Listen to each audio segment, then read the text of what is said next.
Okay, so it's streaming, and this is episode 30. I'm super excited. It still says we are setting up, but I'm sure that that's going to show up in just a second. Let me press mute on the video before it. Okay, so it's streaming, and this is episode 30. Oh, look at me. I'm excited. It still says, see? I always mess up this thing in the beginning, and it's not sharing my screen, so hold on 1 second. Let's do this the getaway. I think my screen is being shared, but hey, everybody out there in YouTube land, this is episode 30 of Cheerful Conversations. I'm gonna run the intro video, and we will get started, so hang tight.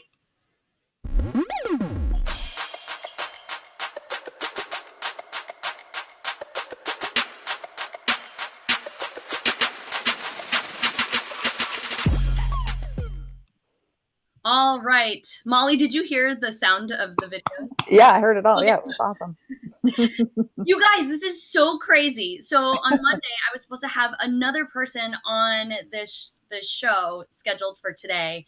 And at the very last minute, there was miscommunication that just came to realization on that Monday. It was like 11 o'clock, and I had to scramble to try to find somebody. I almost just canceled the show, but luck would have it that life was, you ask and you shall receive. And all of a sudden, I have a guest that is here. We literally just met in person through video 30 minutes ago, trying to prepare for this, and had a little bit of time to talk, but I feel like we have to talk for hours and hours more. So you're going to see a lot of interactions, like almost first impression interactions between us.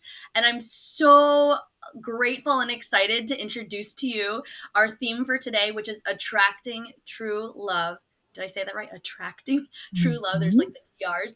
And this is episode 30. I have done 30 episodes of this thing, and I am still That's going awesome. strong, and I'm so proud. Like, this is a really hard thing to do sometimes with, trying to do it live, because so many factors can fail. Like every show you see that I do, that I mess up the intro and all that stuff. But I don't want to edit, so we're just going to do it live, and you get to see us in our like true authentic skin, and I wouldn't have it any other way. So with that said, I want to introduce my co-host for today, Lyda. Molly, thank you so much. Hi, thank you. So glad to be here. Thank you. So glad to have you. And so as we get started, and I'm going to try to pull up my notes right now, I'm going to also double check and see if anybody happens to be on the chat. I'm not the best at checking it because it's like one screen, so many things.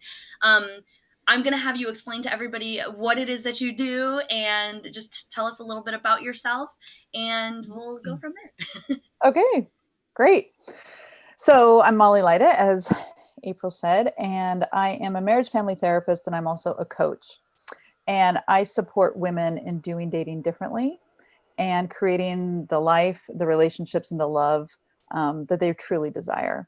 So I'm all about helping to transform lives, and this is really my soul's purpose, and it's my passion, and been working with women for a long time now, over 10 years, and just feel so blessed to do this work. As you and I were talking before we went live, I have the best job in the world, hands down, and that's just because it fits me so well. And I think, April, you might feel the same way, but just grateful to be here. So thanks for having me. For sure. Absolutely. I love this. And what I love even more about this is how we met. So when I started trying to find another co-host to be a guest on the show, I have this tiny pool of people who, at a moment's notice, if things like this happen, I reach out to. One of them is my coach. One of them is, a couple of them are my clients, and then other friends of mine who I know don't have, are kind of up in the air with scheduling, or they're scheduled for later down the road. And I asked my coach if she wanted to be on, because she said that she would be on at some point, and maybe sometime I will have her on. But she wasn't available, and I was like, what am I gonna do? She's like, let me ask around. And so yesterday at about 3 o'clock, I had pretty much given up hope that I wasn't going to do the show, and I was just going to let it kind of slide under the carpet and just show up again for the next episode. But Mhm.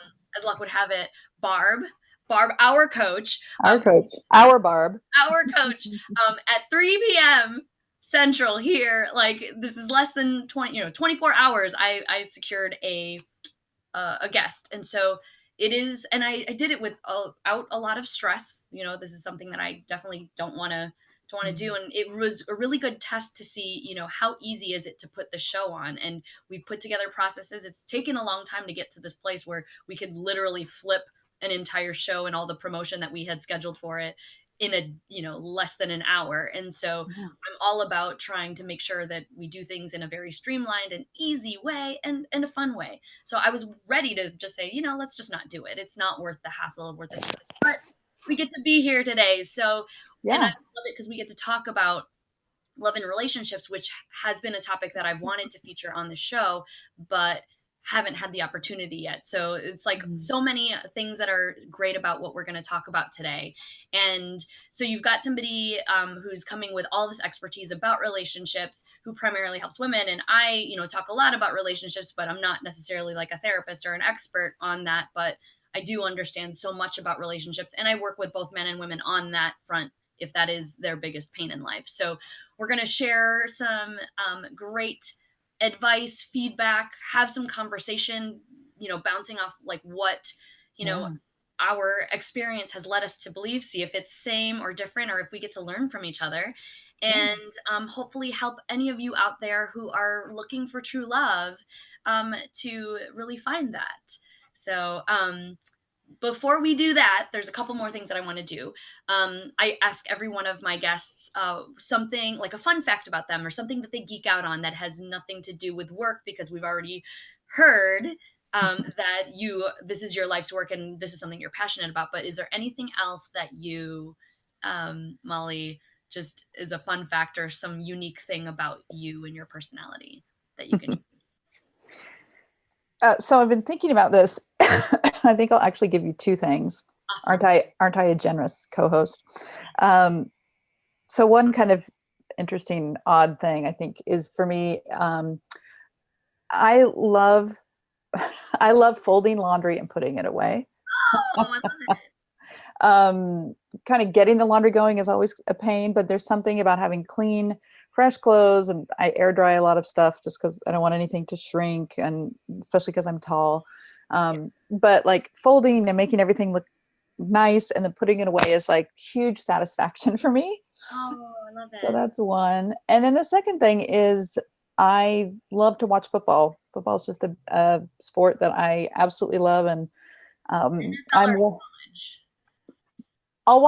I'll watch any game. It's primarily college that but again, I don't necessarily have an NFL team, Yeah. but I went to the University of Oregon. That's where I have my undergrad degree from, and went to those games as a kid. I grew up in Oregon. So, I mean, since I was little, I've been a huge Oregon Duck football fan. And so it was super fun to go to school there. But in general, the town I grew up in, football is really big. It's kind of Friday Night Lights kind of thing. So, and I'm one of four girls. So my dad and I would watch football a lot together. And so that's something that I could sit on a Sunday and watch it all day.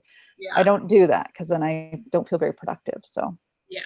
Yeah. I did fantasy football for like 15 years, and I partnered with my brother on a team. And so I knew NFL like from basically post college to just last year. And then I was ready to retire, and then we won the championship. And I'm like, yep, I'm retired. I got to go out on a high note because it was the one and only time that we won. But oh now, my God. I mean, a lot of the reason why I quit was just because it was so, I had no time to be productive over the weekends, if that. And my husband will watch TV and fold laundry. He loves to Mhm. fold laundry. He will refold my laundry. But I mean, it was like, okay, he's watching it, but he's also doing something, and I can't like sit because I get so emotional about everything. So I love it. And I was a cheerleader in college, so I'm like, I just love being on the sidelines for football, and that's why. So we've got I that. was a cheerleader in high school, and we went to the state championship every year. Yay. Oh, yay. So we definitely connect on that. That's fun. Yay. See, things in common.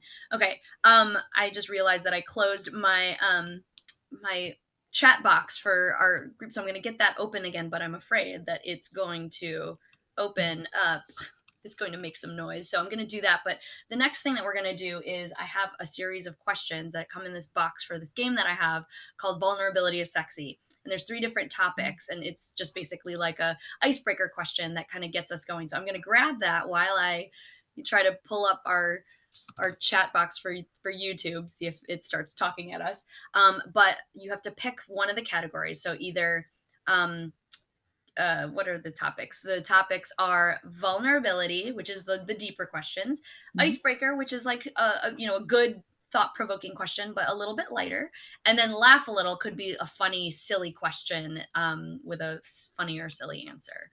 So which topic would you like?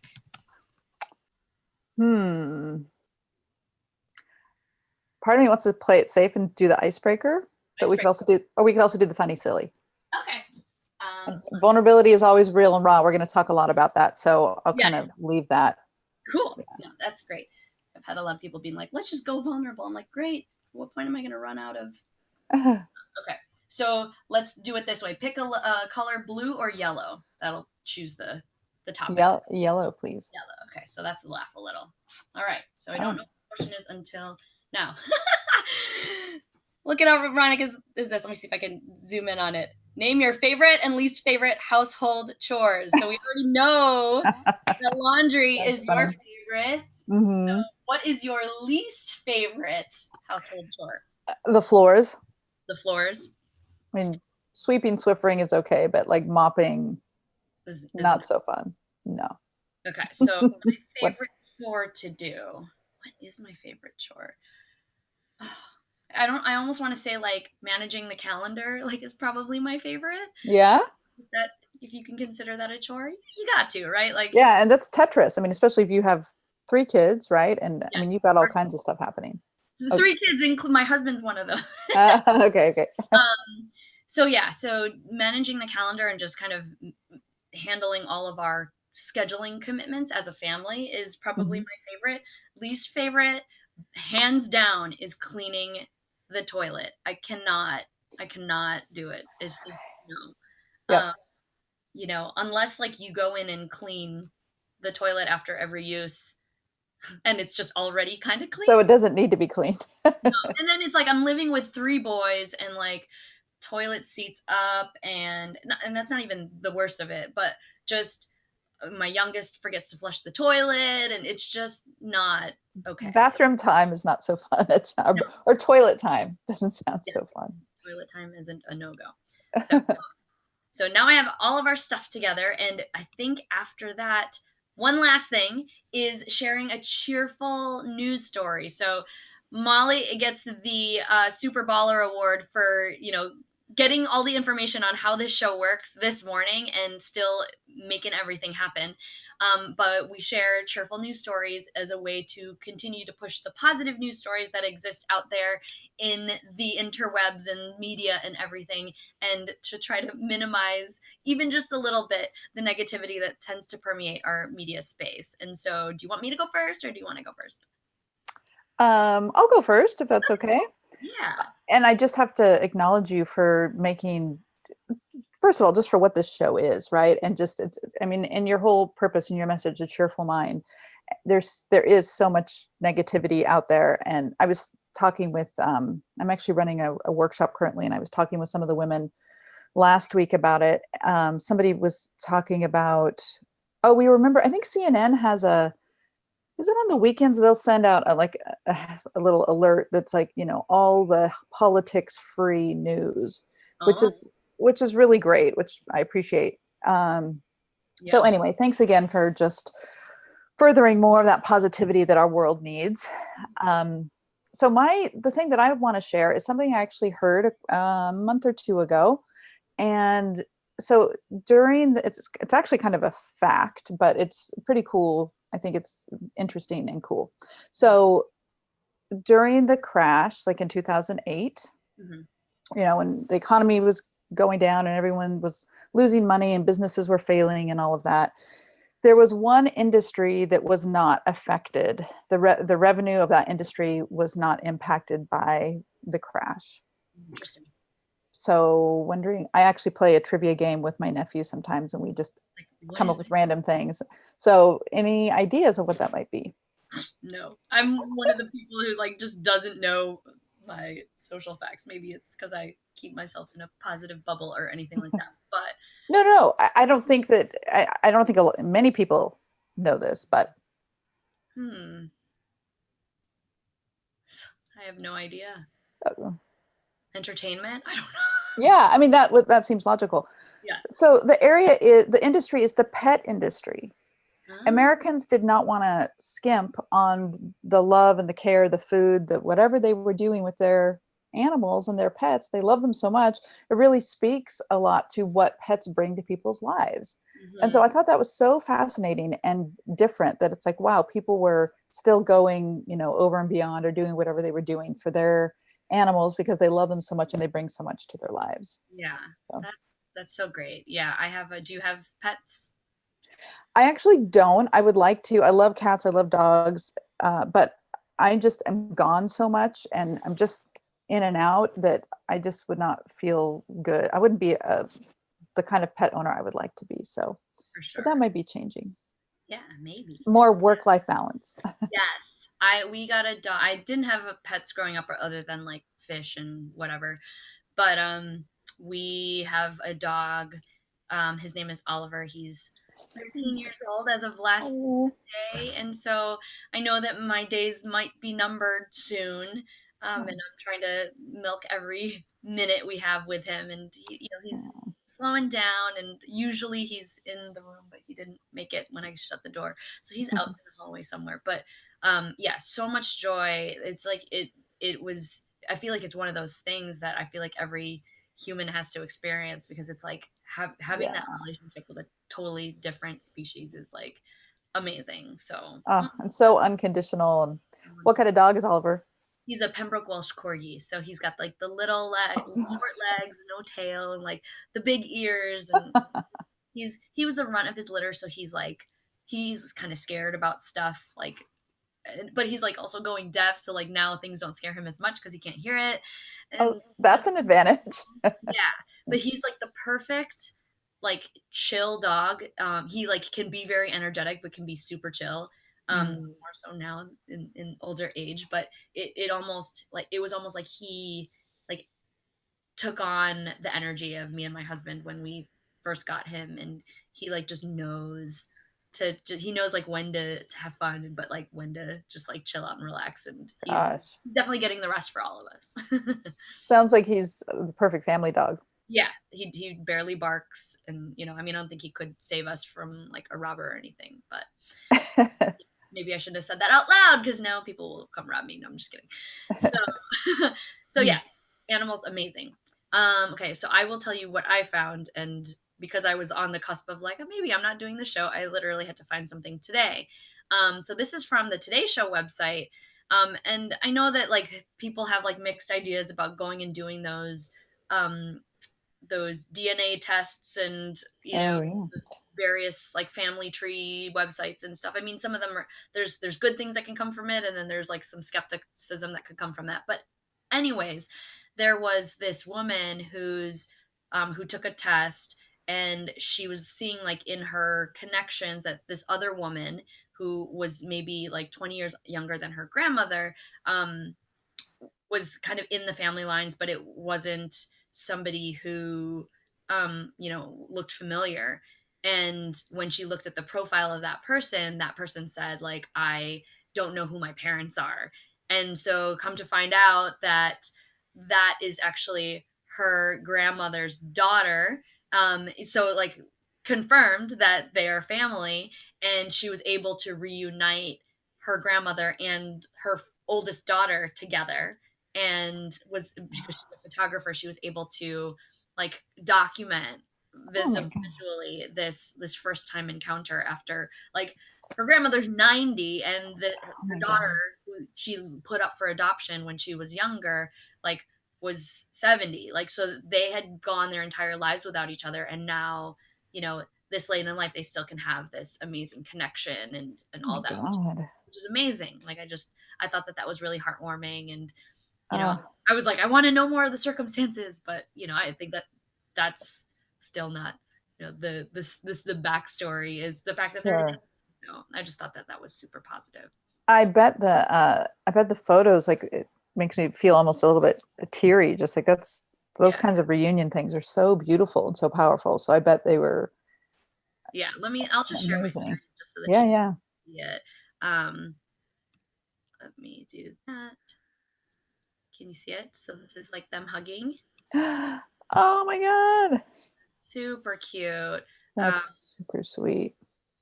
there, this is them there. You can tell like that they look very alike. There was another photo that I thought, there's the two of them Oh my together. It's just like it's beautiful. I thought that like maybe it was when I was typing into it before, there was another photo where it was like them about to give each other a hug for the first time. So it almost looked like it was before this one. God. Oh my gosh. Like, yeah, Wow. that's you. So it's such a great story, and I think that that's it. So yeah, Wow. Oh my God. Yeah. That's that's super happiness right there. happiness. So beautiful. And yeah, I can feel that love and joy. And yeah, made me get a little misty. I know, like, but yes, these are the types of stories that are very heartfelt and awesome, and I want to keep on sharing them because they're already out there. So, Yeah, and hopefully make more of our own cheerful news. absolutely. For sure. I mean, you're 30 episodes in. Look at Yes. all kinds of the cheerful news you've been making. Thank you. So, all right, well, let's talk about our theme, attracting true love. It's Yeah. a lot easier to type than it is to say. So, we're gonna just kind of go with this, and there's so many questions that we can ask, and we already kind of know where we want to lead this because we both, before we got on the call today, are very much in agreement on some of the things that we believe, or I mean, I didn't confirm this with you, but I'm energetically feeling it, that You're vibing. there are some really important ingredients that make a successful relationship. And I don't think I ever asked you, are you in a relationship right now? I'm actually not right now. And finding it exciting to be always kind of up leveling my game and my life experience and how I'm connecting with the world, how I'm continuing to be there for myself and ultimately show up for myself, serve myself in those loving ways. For sure. So much of my own journey has been about that, and also being available for dating and finding my life partner as well. For sure. Yeah. And I think this is great too for us to have this conversation coming from somebody who's been in a relationship for a long time. And I say that with them, like, we joke around about it. I'm like, we're kind of together forever. So we've got a lot of time, even though, that can be cut short at any point. But we've been together for almost 17 years. It's like crazy to think that that much time has passed because I feel Amazing. like things have changed, but nothing has changed. So we're getting the perspective both from the single viewpoint and the The marriage, long term. the long-term relationship viewpoint, which Yeah, so important. it would be lopsided otherwise if it was like, well, this is what you need to do. Like we're getting perspectives from both sides, and I Yeah. don't think that we're going to come to that same conclusion together, which I'm super excited about getting there when we eventually do in the next 35.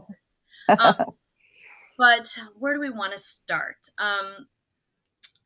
What did I want to ask you? I think, and obviously you know that you can ask me questions as well, but I Yeah, think because I have questions for you too. for sure. So I I kind of want to understand like what was it about your journey that got you to this point where you are realizing that you have this gift of seeing the success of love in relationships and how that translates into the work you do. So I kind of am like curious to just hear like how you got to where you are in this place. I know we talked about it maybe a little bit, but was there some sort of um, you know, life experience or a relationship that had, given you this insight? Or was it something else? Yeah, that's a great question. I have a bunch of stuff that I can share about that. So, first of all, for me, and I think for you too as a coach, so much of my own personal journey informs my own journey in my professional life. And you've heard those phrases like, You teach make me your to learn. Yeah, teach what you need to learn, make your mess your message, those kinds of things. So I've had my own long, in-depth journey with ultimately loving myself on newer, bigger, deeper levels. And got it. I did my own therapy for about 5 years in my 20s because I was in a place where I was so self-critical and so unhappy with myself, and just there was so much that I wanted in my life, but I had no idea. I didn't have any power that I had connected to within myself. So so as I was training as a therapist and earning my hours and all of that, and you're getting lots of different experiences, but that was a theme that was always coming up that I was addressing with my clients. Mm-hmm. And then I started studying with Alison Armstrong, who is a woman. She does great, amazing work. She's a coach as well. She has a website called understandmen.com. And I was in a place where I really wanted to understand my dad more and really understand just how his brain works. I'm one of 4 girls, which I think I mentioned earlier. And so as women, we don't realize what different creatures men and women are. And it's so easy to just assume that the way I see the world and the way that I would do things is how I would expect my dad or another man to do them. Mm-hmm. So as I started studying with Allison, like just huge ahas, a lot of big stuff was changing and shifting and kind of healing for me. And so pretty soon, as I started doing women's workshops, I started doing that in 2012. I also then studied with, read other stuff. I draw from David Data, John Wineland. I've also studied with Sheila Kelly, who is a woman who's really put on the map that it's pole fitness, but it's also really about owning your own sensuality and embodiment, really about just connecting yourself. We live from the neck up so much, and it doesn't serve us very well. So Yeah. as all this stuff was blending together, there's this natural fit where it's like I'm helping women understand men as I've done my own exploration, as well as all these people I've studied with.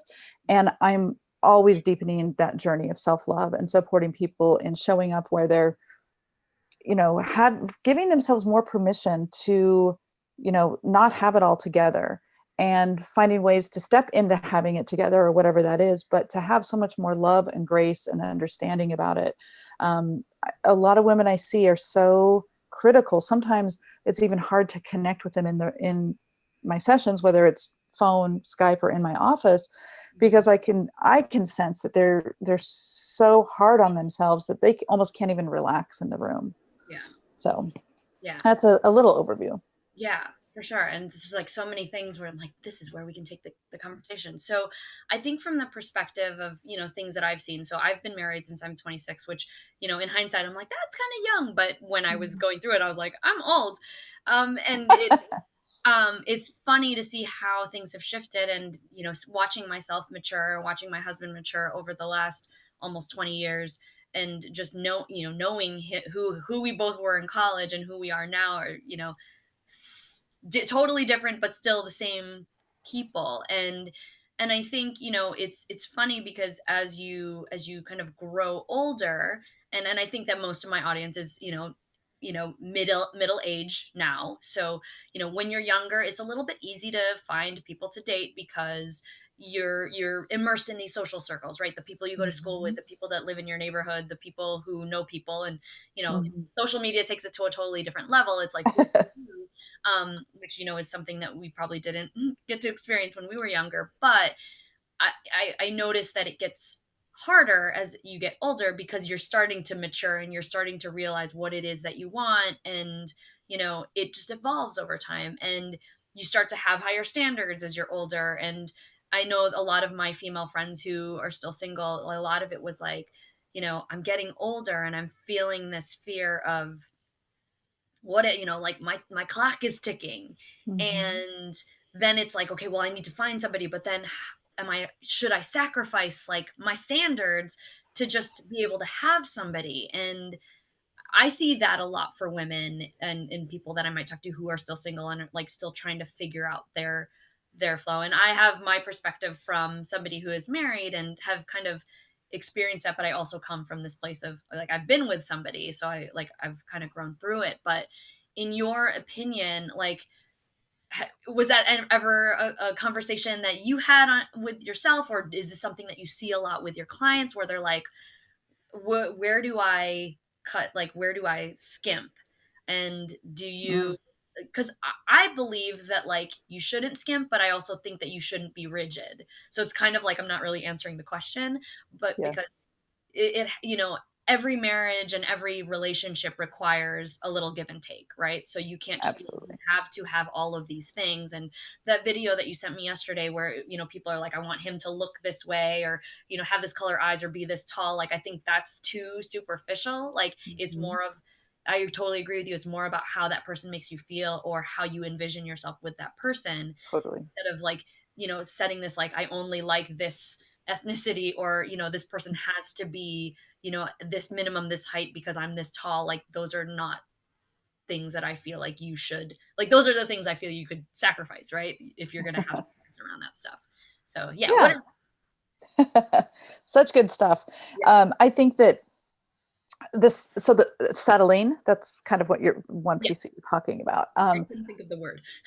Yeah, yeah. I see it a lot, and I actually was having a conversation with a friend yesterday, a guy who's actually going to come and speak at my workshop next week as we kind of wrap things up. It's a surprise for the girls in my workshop, so who knows? Some of them might be tuned in right now. I'm not sure. I'm going to tell them later tonight when we meet. But um, he was talking about someone he knows who was just like, kind of desperate and settling on so many levels. And especially as women get older and you get more mature and you get clearer about what you want and where you're at in your life and what brings you joy and happiness, it, depending on some of these priorities, I do see people settling and just like, oh, well, maybe this is okay, or he's nice and XYZ, but there's kind of these other things not there.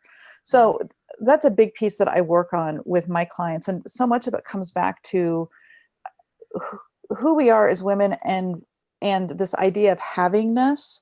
There's a intuitive healer I've worked with for a long time. She's amazing. Her name's Carrie Brooks, and she talks about havingness. And it's just that idea of like, what are we allowing ourselves? What are we allowing to come into our lives? Which is also connected to limiting beliefs mm, and this idea that up until about 7 years old, our subconscious is absorbing all this kind of programming that we're getting from our family and our environment, and it kind of caps off different opportunities or possibilities. And so, and in ways that we're not even aware of, it's kind of like, oh wait, I didn't even think that if you spoke this other language you could XYZ. Or this one example I gave to my workshop the other day, there was a woman I know who had lost a bunch of weight. She lost like 30 pounds. It was finally time to buy some clothes. She went to the Gap that used to fit her well when she was heavier. She went and tried on the jeans. I think she tried on like a size 14. She's like, I probably don't fit that anymore, but she didn't. It didn't fit. It was too big. She then tried on a size 12 and it still didn't fit right. So she tried a different cut. She was trying all these different cuts and she thought, I guess just the Gap doesn't fit me very well anymore. And so she left empty handed. And it wasn't until 2 days later that it finally dawned on her that she had to go down to a 10 so something would fit her right. mm, And so that's some of that kind of limited thinking that can happen, or those limiting beliefs where we don't even see these other options. mhm, So it's really important that we identify these limiting beliefs around relationship, around what I can welcome into my life, what I can have in my life, and what I really truly desire. yeah, And when we can el- eliminate those beliefs and rewrite them into something that's more empowering and something that feels more realistic, we open ourselves up to receive more of what we truly want and desire. And that's so amazing to watch when my clients do that. yeah. It is so interesting too, because I feel like as we grow and evolve, like you almost kind of need to experience both, like understanding what you want, but then you also need to have some of those experiences where you're like, I don't want that, to be able to help you hone into Yeah. do want. I mean, if I talk a little bit about my relationship history, which I have like very detailed, I document this in my relationships chapter in my book. Mm, There's I'm a serial long-term dater. I have always kind of been with somebody. And when I look back at it now, I think that there was definitely a bit of like feeling like I, wasn't good enough on my own, but I also just loved being in companionship with other people. Mhm. And there were so many things that happened in all of those, those relationships that you can count on my two hands, but um there was always something that didn't fit. And so I was always like, my end goal was like, I want to get married. And so like from when I was like 14, I was like looking at every man that I was with this lens of like, I want to marry you. And I was at the point where I was like, I'm gonna make this work because I've invested so much time, and I don't want to start Yeah. over again. But then Mhm. it was so bad, like you could feel it, that there was something that didn't fit, and I was trying to almost be in denial about it or trying to change Yeah, who I was. Um, totally. so it wasn't until Tim, my husband now, that it was like, wow, how that was like way too easy. And it almost like we were kind of like skeptical about it in the beginning. We didn't even tell anybody that we were really dating Mm. until like 3 months into the relationship after we made it official. Because I was like, I just got out of another long-term relationship, I wasn't really ready. And but it was so interesting to see how easy that was in comparison to Yeah. other ones that I was like pulling teeth to try to make work. And so What a I'd love, relief. well, I'm sorry. What a relief. Yeah, totally a relief. But so before I kind of share, because I think everybody who has been following me kind of knows my story, but I'd love to see kind of how it ties to, what you've seen. But do you see people like what are the things that you see that women struggle most with, the women that you work with, or just anybody in general, um, Mhm. when it comes to this whole dating thing? Because Yeah. I'm very much in the mindset of like life shouldn't be so hard, and it's only hard because we make it hard. That is in work, in relationships, making money, all of things, Yeah. working out, losing weight, all of these things, like we make it a lot harder than it needs to be. And it's not that it's bad, but that's just how we are wired as humans. And so I would love to just see, like what types of things that you're seeing in terms of the things that people struggle with, and the types of ways they get themselves stuck. Yeah. Yeah, totally. Um, I think Really that loaded question. Like there's so many different ways to go with this, but we'll see. yeah, Yeah. there's a lot of things that come to mind, but there's something I wanted to answer first. Oh, just how we make things hard. Mhm. And I think that, sometimes so much of it is about literally watching our thoughts and really kind of keeping our heads clear. And we always do have a choice to make something harder or easier. And sometimes there's more other variables involved that make it challenging. Um, but even you and I were talking earlier about how you're like, I do this show live, I'm not going to edit it. Like, you chose that from the beginning because you decided to make your life easier in a way. Um, Especially when you look at, this is me, my brand, I'm putting myself out there. This leads me to this idea of perfectionism, which is a huge block that happens for women, especially many women. um, and there's a great Brene Brown quote that I'm trying to remember. She says perfectionism is the 300-pound weight that you're carrying around that nobody else notices or even is aware that and it prevents you from actually engaging fully in your life. Yeah. So so also the perfectionism keeps us from, sorry, from being authentic and vulnerable, right? And there's a whole process in getting through that. Another thing that I see as blocks is that rigidity, that like, well, if he has to come in this package in this way and only in this way. Women get really kind of snippy about, you know and there's certain standards, don't get me wrong. So there's this interesting idea of like the vision that we hold for love, which is a big piece that I talk about with my clients, and the law of attraction and what we're calling in. And then there's also, how do we hold it with an open hand? So the universe can actually come in and deliver those unique, surprise, magical gifts that we didn't know we needed, but we're so grateful when they show up. Yeah. Like, you can probably think of your husband, like there's certain things that he does or he brings to our relationship that I would have never asked for, but Yeah. wow, I need that so much.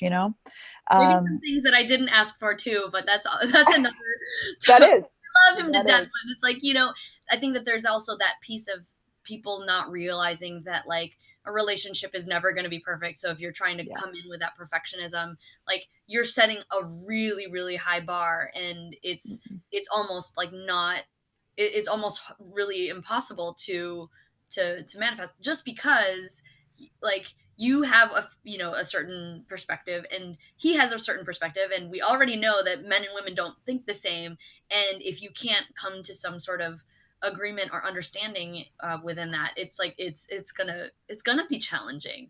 um Yeah. One of the things I always say to my clients is relationships are the ideal, perfect laboratory for growth and learning. And especially if the romantic ones, like we learn a lot from all of our other relationships, but romantic ones really are going to kick up some of that stuff inside that's going to be hard or difficult or needs to be healed or whatever. And and I say that not to be like, okay, so get ready for it's just going to be a hard, long haul being in long-term relationship. No, it's this opportunity to really grow together. And when you find that healthy relationship, it's someone who's going to support you in that as you're growing and stretching into the best version of yourself. And the hope and intention is that you're supporting them and doing the same as well.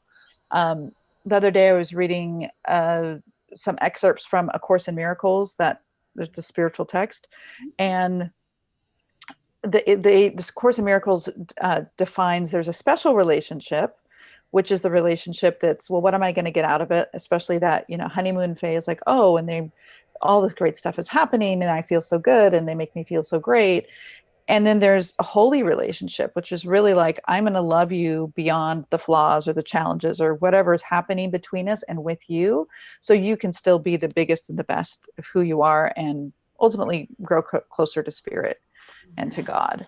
So, so different situations. And I also support my clients in stepping into and creating the most beautiful relationships they can have, that that also provide that learning and that growth. And the two of you weave the dance together, as you very well know, after 17-20 years. I don't know how long you dated before you got married, but we dated for 3 years, so I mean we started dating in 2002.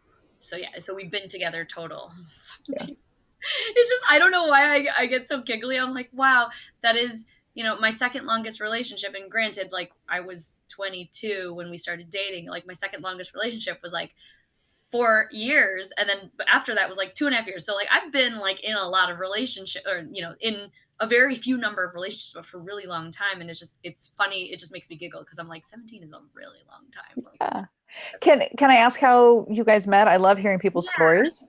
So I was actually dating a guy in his fraternity before, but we had met kind of around the same time that I met my ex-boyfriend. My husband was on the cheerleading team with me, and he joined varsity, or no, he joined uh, the JV team sophomore year and then was on varsity junior year. And junior year was when we really became close friends. And from that perspective, like it was really completely platonic. Like it didn't we are like a family. And he actually did my husband dated somebody else that was on the cheerleading team our junior year. So Mm-hmm. we were kind of doing our own thing, but we were like brothers and sisters. He was my partner in when we went to nationals junior year for the partner stunting sequence. And so we bonded over that, and like we were just like the all stars who were getting it every time in practice. And then we totally bombed in the actual but like from that point it was like we were friends. And then my ex had broken up with me that following summer after the nationals competition, and Tim was like just there to be like, okay, you can't sulk in your room, let's go do something. And Mm-hmm. it was like totally from a friend perspective, but like at some point he was like, I have feelings for you. And I'm like, no, you're my best friend, I don't want to ruin our friendship. And I'm not over him. So I ended up getting back together with my ex, but then we ended up breaking up again 8 months later. And then Tim's like, I'm still here. So I was like, okay, let me think about this. Wait, I think I need my space. So we kind of just like kind of were just there for a couple months, like just trying to see like what's going on, like just kind of feeling the feelings, but not making anything, like making any sort of commitments to anything. Hmm. And it was like right before we graduated, the classes were over, and he's like, I want to make this official. And I'm like, oh, let me wait a little bit. And we actually graduated. We both went on a month-long trip. He was in Europe and I was in the Philippines. And when we came back, we talked about it. And he was like, I want to be with you. And I'm like, I want to be with you too. And so we're like, okay, let's just see where this goes. And so, yeah. So the one, Wow. yeah. And the one thing that I loved about this and kind of the whole story that I shared in my book was that for all my other relationships, it started with like the courting, right? Where it's like, I want you to see the best parts of me. Of course, you want to have people to have best impressions of you, but it was like always when something didn't feel right, I would make an adjustment because I'm like, how can I make this feel better? And I always was compensating for this, like, how could I make you love me more? Like, I wasn't looking at it back Hmm. then, but it was like, how can I be more accommodating? And I Yep. was sacrificing who I was. And then Oh when my the God. relationship wasn't moving, I would look at it internally and say, what am I doing wrong? Like, why does this guy not want to commit to me? Like, I'm a keeper. Like, why Yeah. does he not want to say like I want to marry you? Like 2 years into our relationship, like I took that on as my own stuff. Right.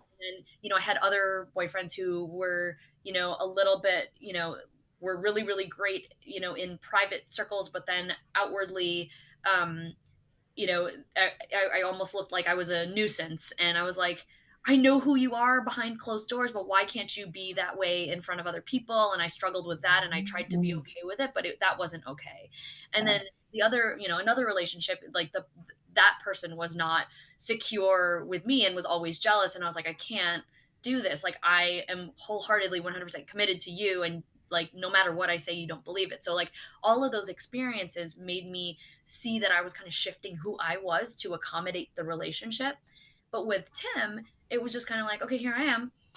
Like we saw each other at our best and our worst. Like he knew, like I know his entire like history with girls because I was the girl he came to, like, hey, guess what I did on this date? Like I had too much detail and I could be completely honest about like that's really shady or like you're gross or like I could say things like that to him and I was honest, but he got to see me like at my worst and I didn't have to really do anything. And so my whole thing was like, you have to be yourself. Like you Yep. can't go into any, you can't have a success, you can get into a relationship, no problem, but you can't have a successful relationship. And I'll say like, if we were, for the next 15 minutes to, talk about like three quick, recipes for a successful relationship, like authenticity and being your true self is one of Yes. the most important things. It has to be there.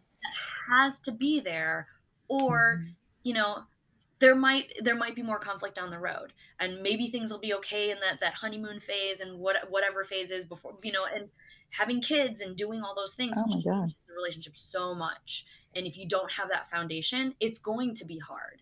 So that was my one thing, and Yeah. to love yourself as part of that process, because at the end of the day, like if you aren't going to be with somebody, there's the only person that's going to be there unconditionally for you is yourself, right? And so if you feel like you need somebody externally to validate your worth, Yeah. um, it makes it just so much harder and more of this like feeling of desperation of like I need to be in a relationship because otherwise I don't feel like I'm enough. And so I just gave Yeah. two.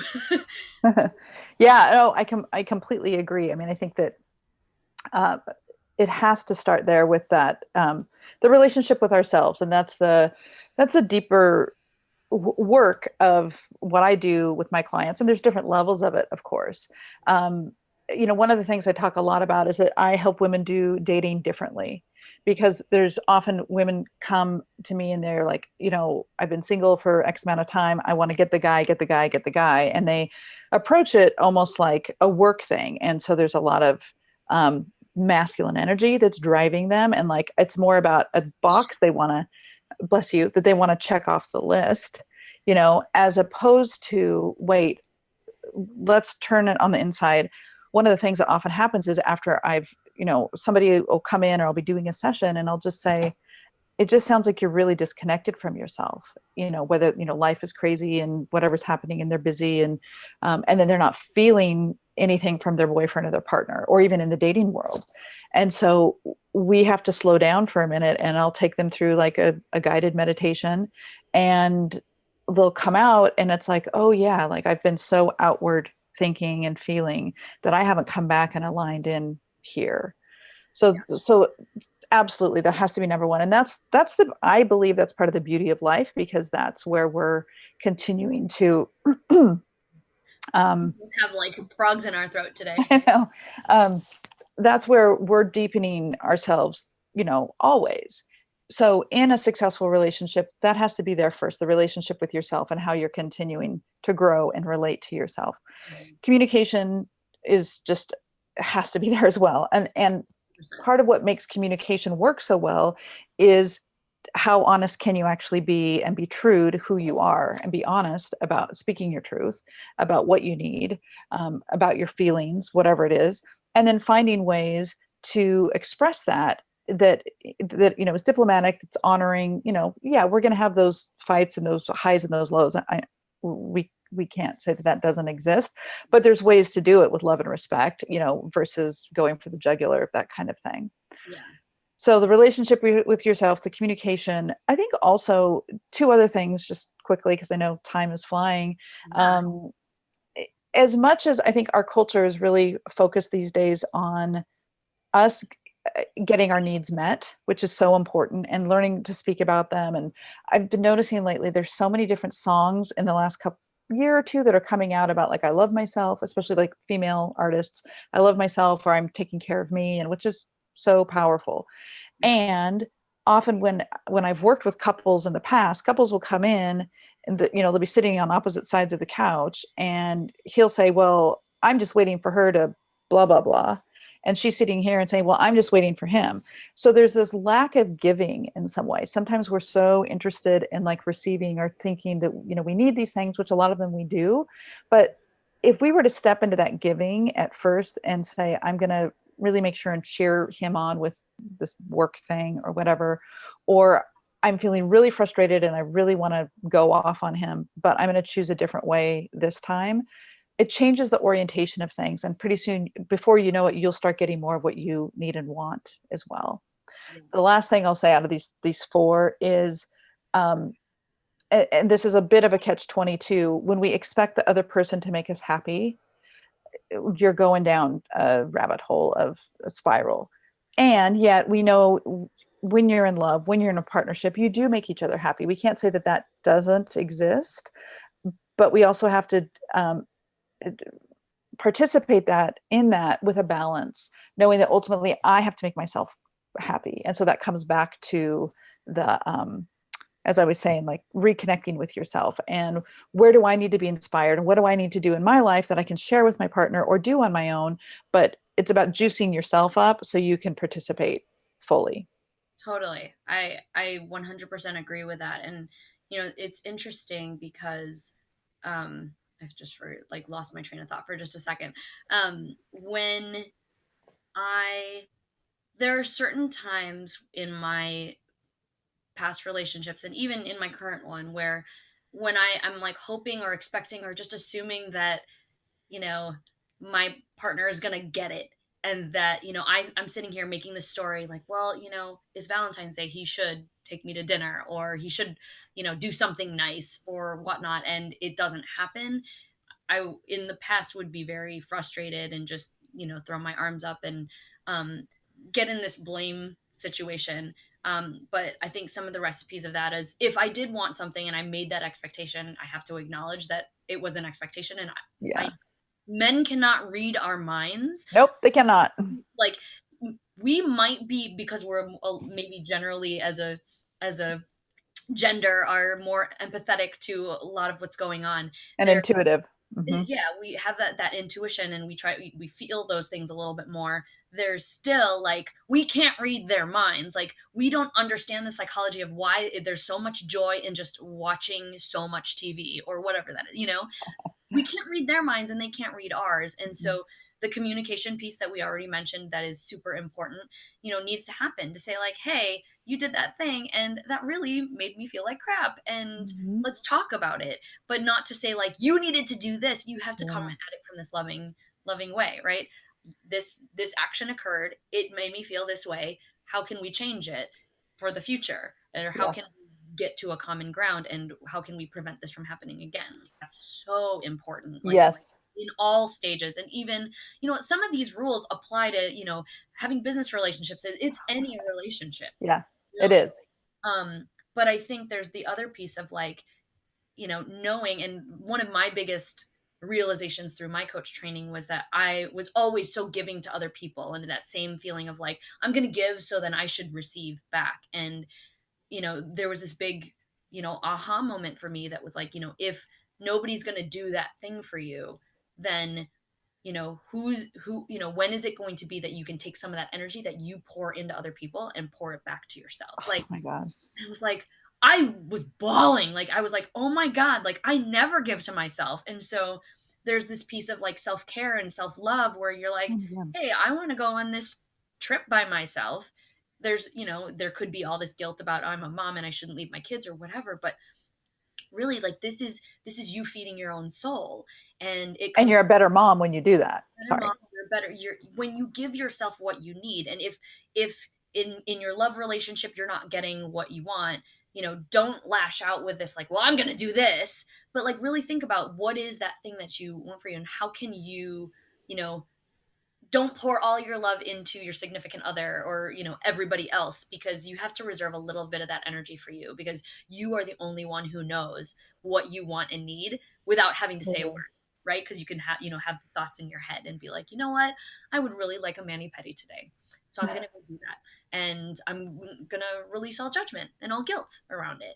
That Absolutely. will help, because if you feel like you need something, you don't have to always get it externally. So that's my advice truth bomb for the day, because like, Yeah, girl. I like it. I'm like, please give yourself like all Yeah.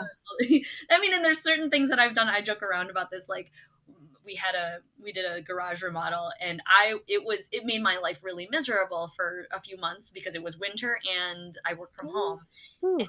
I got mad and I was like, oh, communication wasn't great. So I was very adamant about saying, like, this sucks. I don't like this. But then there was one day where I was like, okay, I really want to go to this concert, but I'm going to splurge. So I like, literally called him while he was downstairs. I'm like, I'm buying this ticket to this concert and I'm going to splurge if that's okay. And I didn't give details, but he was like, okay. I'm like, this is just because, like, this will make everything else okay. And when he saw how much I spent, he was like, did you really do that? And I'm like, that's the price for my inconvenience. And he's like, touche. So it was kind of good that, he understood, and that we had been, explaining to each other, or communicating about the situation. And, I didn't feel bad about like, this is my little thing that I get to enjoy for all of this crap he put me through. Yeah, yeah. It's fine. And to have a partner who is willing to have, who's willing to challenge you, but also, make you feel loved, is like, I feel like that's a healthy balance, right? Because you don't Yeah, want a that's guy who's like, oh my God, you walk on water, like, that's not enough. Like, you want somebody who mhm. challenges you, intellectually and emotionally and all of those things. And Totally. And still has that support. Just a note about the like the over accommodating, the self-sacrifice, and like that, bending yourself into a pretzel kind of thing, Mhm. especially like in the dating realm. uh, One of the things more recently I've talked about with clients is, so many women often get kind of put themselves in a position of being the cool girl, and so it's like, oh yeah, I'm good with whatever, like this is casual, we're just kind of going along and it's cool, and I'm not going to want anything or require anything, or yeah, we can hang out with your friends this weekend for the 10th time in a row. Awesome. Like, I'm just going to be that person. Meanwhile, we're like dying inside. Meanwhile, we're like so frustrated. And then it starts coming out sideways, and we start being passive aggressive, as opposed to being fun, being flexible, and also knowing kind of where your limits are, your standards, your boundaries, Yeah. and then also expressing them in a way that can be heard and received without. One of the things that Alison Armstrong talks about is, you know, women, we often set our boundaries about here. So when somebody pushes against it, it's so close to us that like the fangs and the claws come out right away because it's way too close, as opposed to setting it out here where there's room, there's breathing room, and we can, show up for ourselves in bigger ways. I love that. Yeah. And I Yeah. think, yeah, I don't have anything to add to that. I love it. So I'm realizing that it's like almost time to go. And so I want to Yeah. really wrap up. Like there's so much more that we can talk about, but Oh, I know. this is like just breaking the surface, right? There's so we've shared a lot of the deep stuff, but sometimes it might take some time to really understand how do you get there.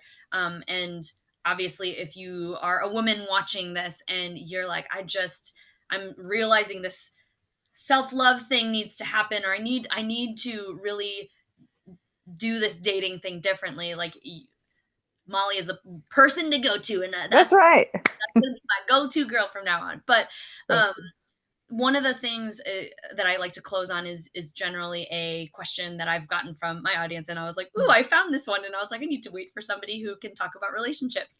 And I feel like this episode answers this question, but I think to maybe wrap it all in a bow, if there's any other final words on this, but the question that I got was, how do you build a genuine connection with a boy slash man, whatever you want to call it, or a partner? Maybe we can leave this open for anyone, male or female, um, to just make sure that that happens. Is there anything additional that we want to say about Mm.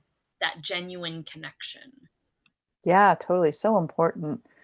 So I think curiosity is like a number one tip or tool, right? Getting really curious about the other person and wanting to know more about them. And there's those different levels of getting to know each other, more surface and social, and then some of the deeper stuff. But like what makes them tick, or what gets them out of bed in the morning? It makes me think about even the game that you mentioned, that when you pulled the card at the beginning, like sometimes that can even be fun. Sorry. um to even, there's different books, there's different, even stuff floating out there that's like, hey, I heard this question, what do you think of this? Or finding ways to kind of deepen a connection. Also, it's about creating experiences together, especially like, when you're early dating, whatever, those little inside jokes, those little moments together that start to create a tapestry, to start to create a bit of history of whatever you're sharing Mm-hmm. together. um, and in the search for connection and ultimately intimacy, emotional intimacy, if that's not happening, that's also, if that full connection isn't there, that's when you also know that, like, okay, maybe after 3 4 5 dates, it's not going to be there. And that's when you get to respectfully say, I don't think we're a match, but I so appreciate the time that we've spent together, and I wish you the best of luck. Yeah. Which I think is really important, as opposed to on the dating don't list, don't ghost, don't disappear, don't disrespect. Yeah. Um, Just be and aware. there's a whole conversation around that, but I'll Yeah. just throw that out there. That's awesome. I think the only other thing, and I think this is just a preface to some of the advice that we've given about communication and self-love and all of the things, is that it really comes down to, the littlest thing that you can do. And this is like the key that unlocks everything that like surrounds the coaching world, is like that self-awareness, right?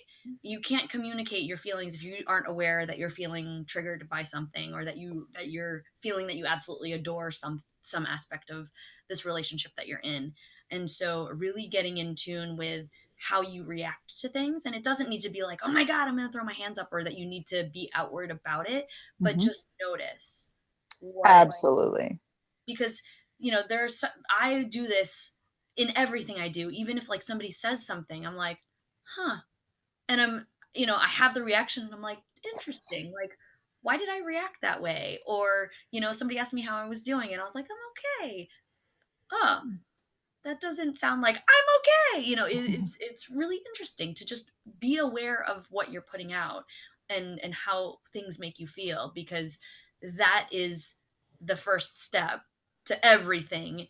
The communication, the understanding what you need, and Yes. advocating for that. Um, being able to give and receive, it's the basis for everything. So just be aware of everything that comes in and out of your life, and see how it makes you feel, and use those experiences and those reactions to help determine your next move. So Yep, absolutely. I couldn't agree more. Self-awareness is that beginning step for sure. 100%. absolutely. Awesome. Well, let's Yay. wrap this up. Thank you so much, Molly, for doing this Thank last minute you. hop into this.